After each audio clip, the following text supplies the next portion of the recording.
You ever have that moment where everything you thought you knew just shifts? Like your world was built on solid ground, and then suddenly you realize it was quicksand the whole time? Yeah. That was me 2 months ago. Stephanie and I had been together for 6 years. Married for 4. We weren't perfect, but who is? We had inside jokes, routines, that kind of quiet understanding you build over time. I never saw myself as the jealous or paranoid type. I trusted her. I wanted to trust her. But then the little things started stacking up. She got a new phone. No big deal, right? Except suddenly it never left her side. Face down on the table. Screen always locked. Before, she'd casually scroll while we sat on the couch. Now she'd tense up whenever I walked by. Her work hours got weird. She'd always been dedicated. But suddenly there were late meetings, urgent deadlines, last-minute team outings. She'd leave in a hurry, come back distracted. I started to notice the way she'd slip into the bathroom to check her phone, how she'd linger before coming to bed. At first, I told myself I was imagining it. Work gets stressful. People change habits. Don't be the insecure husband. Then came the perfume. Stephanie's always worn a light vanilla scent, nothing overpowering. But one night, she came home wearing something else. A sharper, muskier cologne mixed with her usual fragrance. I didn't say anything. I just hugged her a little longer than usual, letting the scent sink in. She stiffened in my arms. That was the first time I knew, deep down, something was wrong. I didn't confront her, not yet. I wasn't about to accuse my wife of cheating over a whiff of cologne. But I started paying attention, watching the patterns, noticing the details I had ignored before. And that's how I found the message. It was a Sunday morning. She was in the shower and I was making coffee. Her phone was on the counter, unlocked. Probably a mistake on her part. A notification popped up. Just one. Can't wait for next weekend. Counting down the days. Red heart. The name? Noah. I knew that name. I knew it well. Her ex. The one she swore was ancient history. The one who had taught her what she didn't want in a relationship. The one she wouldn't touch again with a 10-foot pole. And yet, here he was. I stared at the screen, my stomach turning to ice. My hands were steady, but my heart was hammering against my ribs. Next weekend. Counting down the days. What the hell was happening? I didn't touch her phone. Didn't scroll, didn't snoop. I didn't need to. That single message said everything. Noah. Next weekend. Plan already in motion. I stood there in the kitchen, coffee brewing, the normalcy of the morning feeling like a cruel joke. Steam curled from the mug, but all I felt was cold. Stephanie came out of the shower a few minutes later, wrapped in a towel, humming to herself. She barely glanced at me as she picked up her phone, but I saw it. The quick flicker of her eyes, the way her fingers tightened around the device. She checked the screen, and for a split second her whole body tensed. Then, just as quickly, she forced a casual smile. Morning. Coffee smells good. I just nodded, watching her carefully. I wanted to say something right then and there. I wanted to demand an explanation, but I swallowed it down, because I wasn't about to play the role of the clueless husband grasping at straws. No, I needed more. I needed the truth. So I waited. Over the next few days, I paid closer attention than ever. I watched how she'd go to another room to answer calls, how she suddenly had plans with the girls that didn't match up with their social media posts, how she was always a little too quick to shut her laptop when I walked in. I needed confirmation, and I got it. Thursday night, she was in the shower again. Her iPad, synced to her phone, was sitting on the couch. I don't know if she forgot or just got sloppy, but when I opened the screen, the messages were right there. I didn't even have to scroll. Noah. Got the tickets. You're gonna love the view. Just a few more days, beautiful. Stephanie. I can't wait.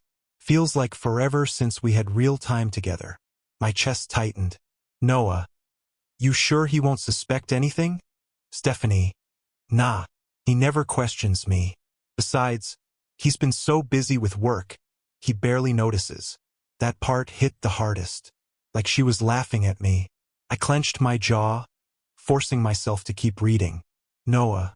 Well, if he asks, just tell him it's a girl's trip. He'll believe it. Stephanie. Already covered. He thinks I'm going to the mountains with Emily and Sarah. So that was it. She had an entire story lined up, an excuse ready, and she was planning to spend the weekend with him. My mind was racing, my pulse hammering in my ears, but I stayed still, collected. I had the confirmation I needed. Now I just had to decide what to do with it. I sat with that knowledge for the rest of the night, my mind replaying the messages over and over. I was furious, yeah. But more than that, I felt hollow, like something inside me had caved in. This wasn't some one-time mistake. She had a plan, a full-on lie wrapped in a pretty little bow, designed to keep me in the dark. And the worst part? She thought I was too stupid, too trusting, too distracted to notice. I wasn't. I didn't say anything to her that night, didn't change my behavior. If she thought I was oblivious, I'd let her keep thinking that. But inside, I was done. Friday morning, she was all smiles at breakfast, lighter than she'd been in weeks. I watched her sip her coffee, scrolling on her phone, probably texting him under the table. You still heading out tonight? I asked casually. She nodded, setting her cup down. Yeah. Emily's picking me up around 6. We're driving up together. I just smiled. Sounds fun. You deserve a break. And she beamed, like she actually thought she was getting away with it. That's when I knew exactly how I was going to handle this. Friday evening, she packed a small bag, just enough for a weekend. I watched from the doorway as she folded a sundress, a swimsuit, no hiking gear, no winter coat for the mountains. She zipped up her bag and turned to me, brushing her hair back. All right, I'm heading out. I'll text you when we get there. I leaned against the doorframe, arms crossed. Drive safe. She kissed my cheek. I let her. Then she grabbed her bag and walked out the door without a second glance. No hesitation, no guilt. And that told me everything I needed to know. I waited exactly 10 minutes before I grabbed my keys. Because what Stephanie didn't know was that Emily wasn't home. I knew this because I called her an hour ago. And Sarah was out of town. There was no girls' trip. There was only Noah. And I was about to make sure that when she left tonight, she wasn't coming back. I drove in silence. No music. No distractions. Just the sound of the tires humming against the pavement and my own heartbeat pounding in my ears. I wasn't reckless. I wasn't about to do something stupid, but I was going to make sure Stephanie knew exactly what she had thrown away. She thought I was a fool, that I'd sit at home like an idiot while she slipped away for a weekend with her ex. Not tonight. It wasn't hard to figure out where she was going. Noah had given me all the information I needed without even realizing it. Got the tickets. You're gonna love the view. It didn't take long to find out where. A fancy lakeside resort about an hour out of town. A place Stephanie and I had talked about visiting together, back when we were still us. Now, she was there with him. I pulled into the parking lot, scanning the rows of cars until I spotted her little blue sedan. Right there, right in front of me. I took a deep breath, steadying myself. This wasn't a scene from a movie. I wasn't here to scream or beg. I wasn't here to fight. I was here to end it. The lobby was warm, the scent of cedar and expensive cologne hanging in the air. Couples laughed over glasses of wine by the fireplace. The receptionist barely glanced at me as I walked past. I already knew the room number. A quick phone call earlier had confirmed that a Noah S. had checked in for the weekend. I took the elevator up, heart steady, hands loose. Then I knocked. Silence. I knocked again, harder this time. Footsteps. A pause. Then, the door cracked open and there he was. Noah. He looked different from the last time I'd seen him. Older, softer around the edges. But I recognized that same cocky smirk. The same smug expression he used to wear back when they were together.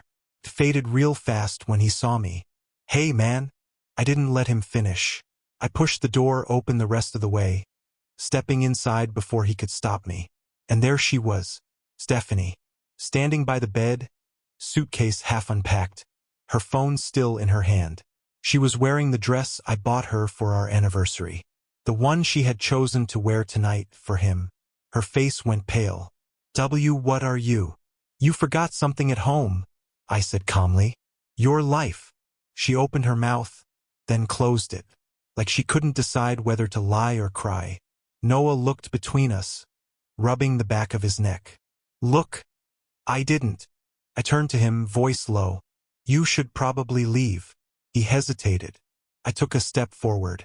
And just like that, he grabbed his wallet off the nightstand and bolted out the door. Coward. Now it was just me and her. Stephanie swallowed hard. I can explain. Don't. I held up a hand. I already know everything. Tears welled in her eyes. Maybe guilt. Maybe fear. Maybe just regret that she got caught. How long? I asked. She looked away. It's not like that. How long? A long pause.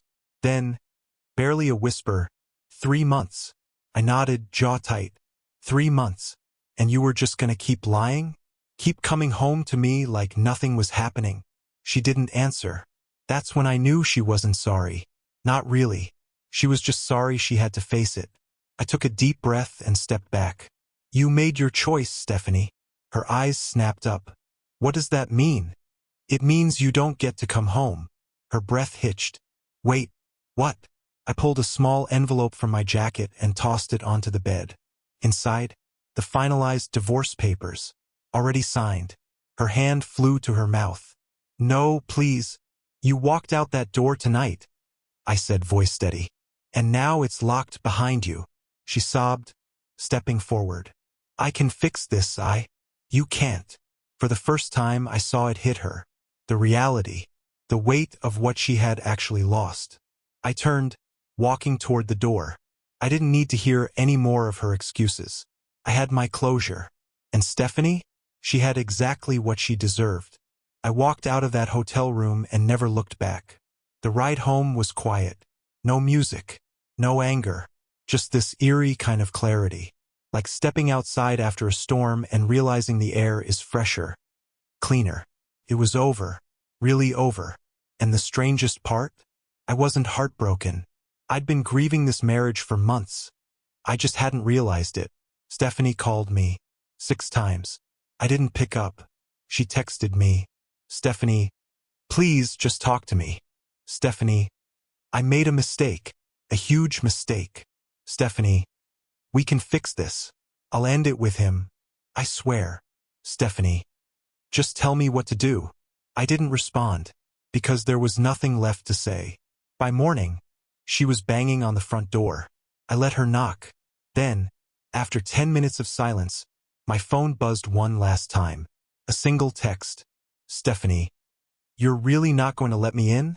And that's when I said the last words I would ever say to my wife. I told you. If you left, you weren't coming back. You made your choice. Then I blocked her number. Divorce isn't quick, but I made it as painless as possible. No messy fights. No dragged-out arguments. I had already signed the papers before she even walked out that door. She tried to fight it at first. Claimed she had been confused. Said she had been feeling neglected. That it was a mistake, not a betrayal. But the truth? She knew what she was doing, and she didn't regret it until she had to face the consequences. She finally signed the papers 2 weeks later. Just like that, 6 years were reduced to a few signatures, and I walked away free. A few months later, I heard through a mutual friend that Noah dumped her. Apparently, the romance fell apart fast when she realized he wasn't some fantasy from her past. He was just a guy who liked sneaking around with married women. She tried reaching out again. Sent an email of all things. I didn't open it. Some things don't need closure. It's been a year now. And you know what? I'm good. Better than I've been in a long time. I focused on myself. My career, my health. I started traveling, hitting the gym, rediscovering old hobbies. I don't wake up wondering who she's texting. I don't go to bed worrying if she's lying to me. I'm at peace. And Stephanie? Well, she walked out that door expecting to come home to both of us. Turns out she only got one. And it wasn't me.